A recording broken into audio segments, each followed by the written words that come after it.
2.6 Cylinders and Quadric Surfaces. Most of us think we know what cylinders are, but I'm going to blow your mind in a minute to tell you what cylinders can be. And then quadric surfaces, don't confuse that with quadratic.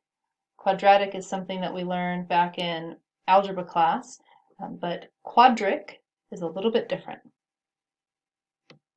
Let's start with cylinders. Cylinders are defined to be a set of lines parallel to one line that passes through a plane curve. So I'm going to break that down for you. We're going to start with a generating curve. We have x equals y squared, and if we plotted that in 3 space, just that curve, we would see this plane curve stuck in the xy plane, and I've got a point moving along that curve there. That orange point is on the generating curve. And then we're going to pick a line to be parallel to. I picked the z-axis, and so I've drawn a line through that generating curve, but parallel to the z-axis. And if I were to imagine infinitely many of those blue lines, then I could make up the red surface, which is by definition a cylinder.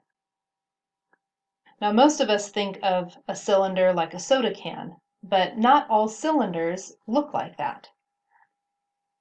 They can look like the cylinder that we just constructed in GeoGebra. They could look like a cubic function in the xz plane parallel to the y-axis, which is what we have here. Notice that we've got the cubic function as our generating curve, and we're drawing our rulings parallel to the y-axis. Or, of course, they could look like your typical cylinder. The generating curve is a circle in the xy plane, and the rulings are parallel to the z-axis. Something to note about cylinder equations is that they're always missing one of the 3 variables. So if we're in 3 space, then we expect our equations to have an x, a y, and a z.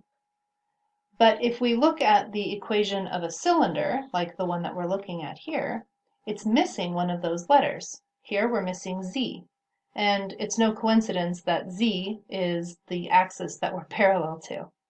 So some cylinders will only have 2 of the 3 variables.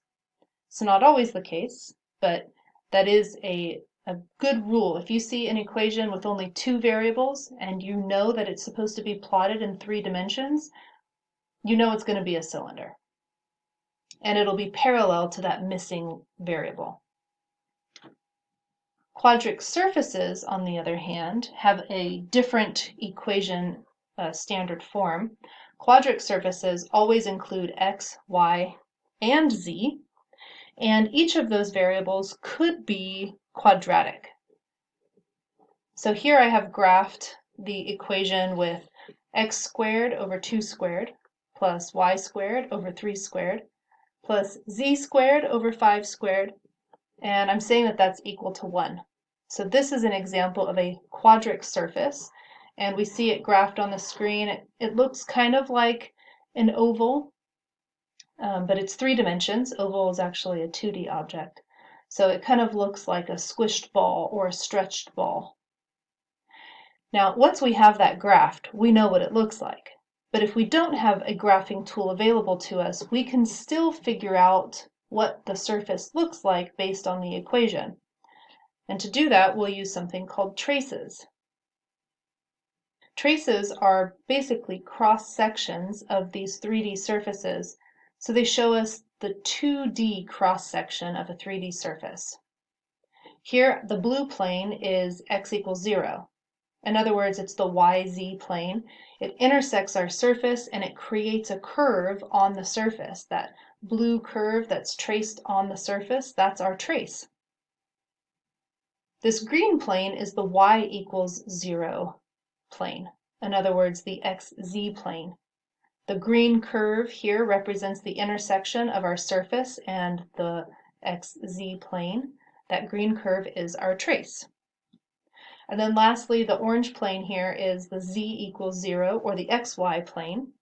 And the orange curve that we see on the surface is the trace in the xy plane. Now graphically, we can see that we just need to plot our surface and a plane and then mark the intersection. But how would we do this algebraically? It's not that complicated, actually. It just requires us to remember our conic sections equations. So let's go through the process. To find the trace in the YZ plane, all we have to do is replace x equals 0 in our original equation, and then we'll see that that whole first term disappears, leaving us with the y squared over 3 squared plus z squared over 5 squared equals 1. That's definitely an ellipse. It's an ellipse with the major axis on the z. I can see the points where the ellipse intersects our axes just by looking at the denominators here. I know it's going to hit the y-axis on positive and negative 3, and I know it's going to hit on the z-axis at positive 5 and negative 5. So this is our ellipse that is the trace in the YZ plane. If we want to see the trace in the XZ plane, then we're simply going to replace y with 0 in our original equation. If we replace y with 0, that whole term goes to 0, which leaves us with the x squared over 2 squared plus z squared over 5 squared is equal to 1. That's another ellipse. I can see on the x-axis it'll hit at negative 2 and positive 2. On the y-axis, z-axis, negative 5 and positive 5. We have one last trace, and that's in the xy plane. This is where we'll plug 0 in for z, which eliminates that whole z term, leaving us with another ellipse equation, this time in the xy plane with the major axis on the y. And if we put all three of these traces together, we can start to get a feel for what our surface looks like. Now, each one of these traces is two-dimensional because the trace exists within a plane. But when we orient all of them together, the same way that we have our axes oriented for graphing in 3D, we can see the traces make a pretty good outline for the surface that we saw. This surface is made up of an ellipse in the YZ plane, an ellipse in the XZ plane, and an ellipse in the XY plane. So naturally, we've named this surface an ellipsoid. It's made up of an ellipse for all three traces, so why not call it an ellipsoid? The general form for a quadric surface that is an ellipsoid has all three of the variables squared, and all three of the terms with x, y, and z are positive. And then we have those added together equal to a constant. Now we can shift these surface equations so that they're centered at a point other than the origin. And we can stretch or shrink these surfaces in any direction we want using the same types of transformations that we've learned in 2D graphing. For now, we're just going to focus on being centered at the origin, and I'll leave A, B, and C as our parameters that we can change for stretching or shrinking or morphing the graph. Let's try finding traces for a graph that we don't already have the pictures for. We have x squared plus y squared over 2 squared is equal to z divided by 5. So we'll start off by finding the trace in the x equals 0 plane, in other words, the YZ plane. If we replace x with 0, then we're just left with y squared divided by 2 squared equals z divided by 5. If I multiply both sides by 5, then I get an equation that looks like z equals 5 over 4 times y squared. Now, this should look a lot like a quadratic. If we were in the xy plane and you saw something like y equals x squared, your brain would automatically give you this kind of picture. But now that we have y in a different position and z instead of x, it can feel really disoriented. So remember, you know what a quadratic looks like. We've just changed the axes. The Z, which is not squared, is our vertical axis, and the y, which is squared, just like the x used to be, that's our horizontal axis. So in the YZ plane, this surface has a quadratic or a parabola for the trace. In the XZ plane, we substitute y equals 0, which would eliminate this full term, leaving us with x squared equals z over 5, which looks a lot like a parabola again. We have that graphed in the XZ plane, as you see. So we know that we have a parabola in both these traces. Our last trace is in the XY plane. This is where z equals 0. So in order to solve this trace, I eliminate the z term. That gives me x squared plus y squared divided by 2 squared equals 0. And this one always seems to trip people up, because if we try to solve this, give it your best shot, the only solution is the point when x equals 0 and y equals 0. And I can convince you of that without doing too much messy algebra, because I have a number here that's being squared plus another number that's being squared, which means these are two positive numbers. And there's no way to add two positive numbers and get 0 unless the two numbers you're adding are 0 themselves. So I've plotted this trace in the XY plane. You can see there's an orange point here right at the origin. That's our trace. And if you're thinking that's not very informative as to what the surface looks like, then you're absolutely right. Anytime we get a point as our trace, we need to do a little more investigative work. So instead, we're going to shift to a plane that's parallel to the XY plane. In the XY plane, z was 0. Anything parallel to that, z is equal to a constant. So I'm going to plug in z equals positive or negative 5. And the reason I picked 5 is because if I plug 5 in right here, then the right-hand side of my equation becomes either positive or negative 1. And I like working with nice numbers. So plugging those planes in, we find two ellipses. Well, not quite. The left equation is definitely an ellipse, but the right equation, that one has a negative, and ellipses don't have negatives. In fact, there's no x and y that we could add together on the left-hand side. That would give us a negative. This second equation has no solution, which means the trace at z equals negative 5 does not exist. So we only have the trace at the z equals positive 5 parallel plane, and it looks like an ellipse. So we had two parabolas, one ellipse, and a point at the origin, but nothing below the xy plane. This surface is what we call an elliptic paraboloid. It has an ellipse and it has parabolas, so we call it an elliptic paraboloid. This is fun. Let's do more. So we have another equation on the screen. We're going to go through this process a little quicker, but I encourage you to pause and digest anything at your own pace.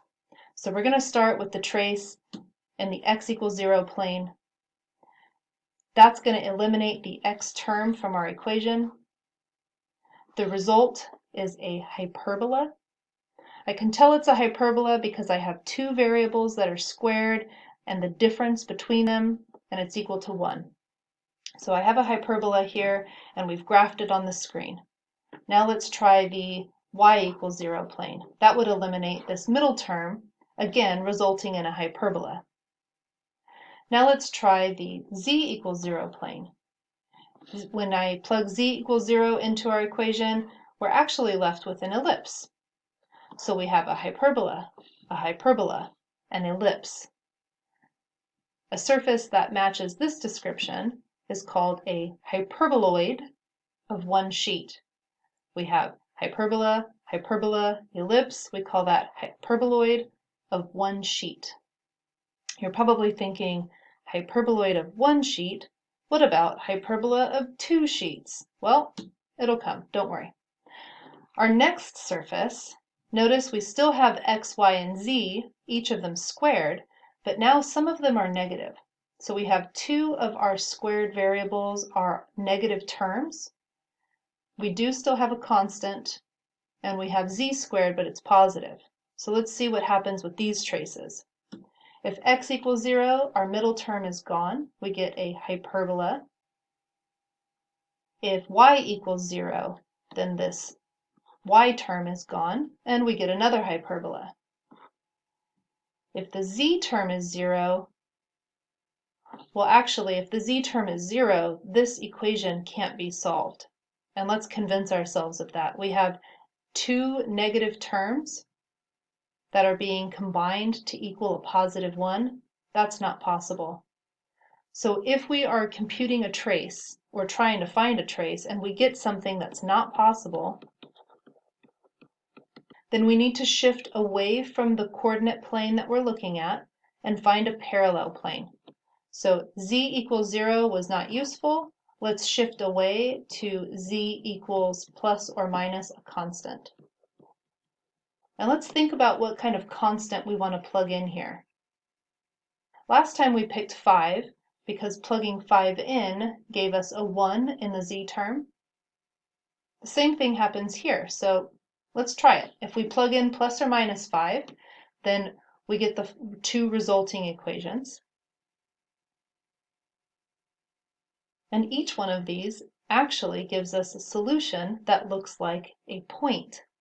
So if we plug in plus or minus 5 for z, in the z equals 5 plane, we get a point on the z-axis.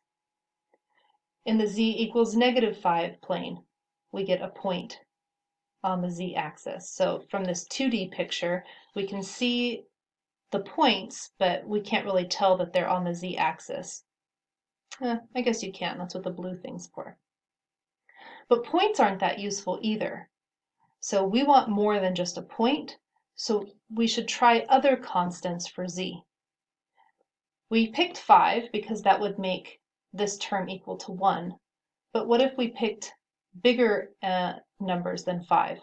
What if we picked 5 squared? If we plug 25 in for z, or negative 25 in for z, we find ellipses. Now, the ellipse that I have written down at the bottom, they're not quite in standard form because ellipse is supposed to be equal to 1, and the constant terms are kind of jacking that up. But you can tell that it will become an ellipse with a small algebraic manipulation. And we can graph it on the screen to see that we have an ellipse in both planes, at the z equals positive 25 plane and the z equals negative 25 plane. So let's recap. In the x equals 0 plane, we had a hyperbola. Y equals 0 plane, we had a hyperbola. In the z equals 0 plane, we had nothing. In the z equals plus or minus 5, we had a point. And in the z equals plus or minus 25, we had ellipses. We combine all of those to get the following picture. And if we fill that in with our surface, well, what do you know? That's the hyperboloid of two sheets.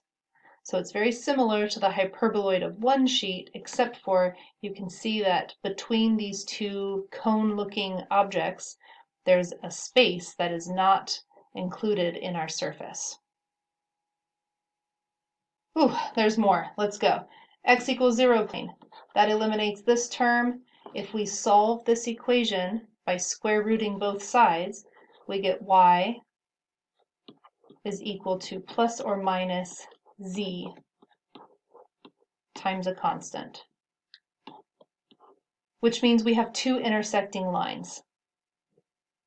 In the y equals 0 plane, we get the same thing. When we eliminate the y term, we get x squared equals z squared, which turns into something like z equals plus or minus x times a constant.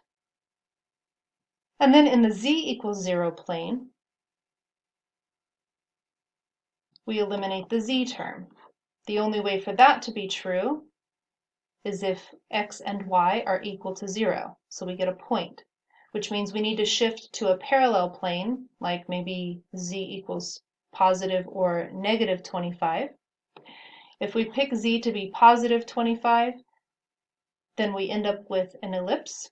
If we pick z to be negative 25, we end up with an ellipse again. Notice plugging a negative into this wouldn't change the z.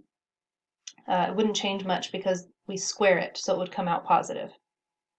So in this case, it almost looks like the hyperboloid of two sheets, but notice that the two cone-shaped objects meet at that point at the origin. And if we fill that in with our surface, then we see something called, this is not a hyperboloid of two sheets, sorry, that's a typo.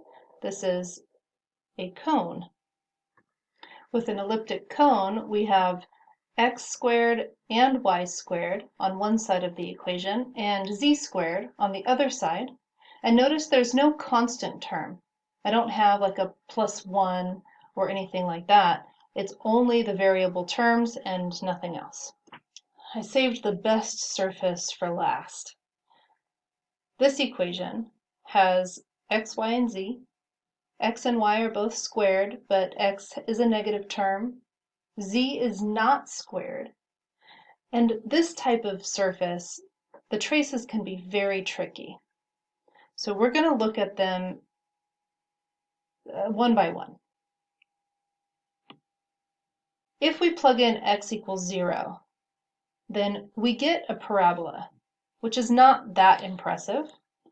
But if we let that plane shift away from the x equals 0 plane, and we use a plane parallel to that, maybe x equals plus or minus a constant, we can see the parabola sliding along our surface.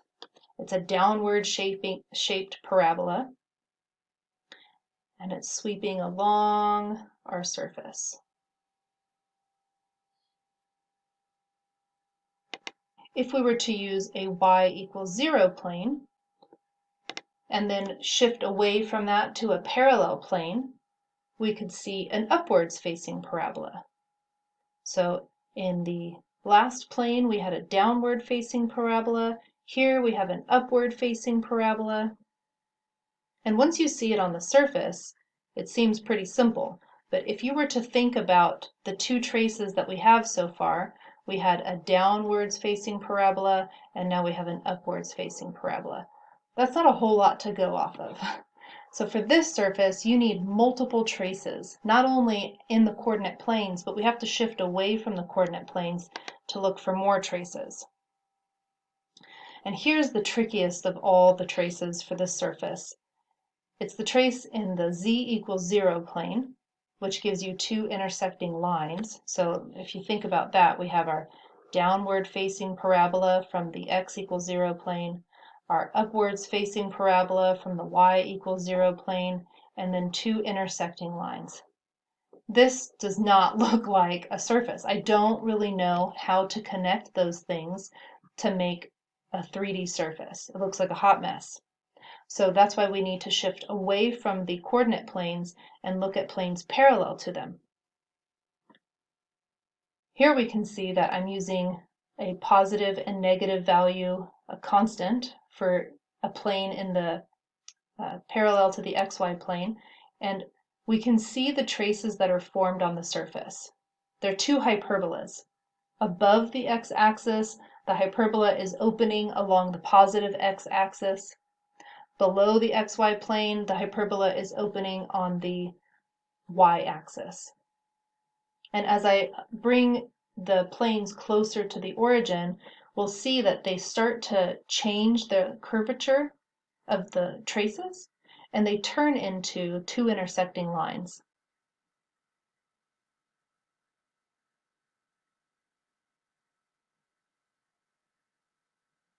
Whoop, there it goes. So the traces for this surface, which we call a hyperbolic saddle, are pretty complicated if you just limit yourself to looking in the coordinate planes. If instead you allow yourself to make multiple traces, parallel to the coordinate planes, you'll get a much better picture. You can see that there's definitely the downward facing parabola from our first trace all the way across. And then there's the upward facing parabola from our second trace. And then now we have our third trace, which I'll go ahead and play that again. You can see the third piece here, the hyperbolas, which really string it all together to make a nice net. So we'll have like a hyperbola here and here, here, here, here, here. It's starting to look messier. Good job. The last thing I want to talk about for this section, where we're talking about quadric surfaces, is how to take a surface equation that's not in standard form and write it so that it is in standard form. To do this, you're going to need to review completing the square, and you're also going to need to review translations for surfaces, or sorry, for functions. So go back, look for completing the square review, and look for translations of quadratic functions, for example.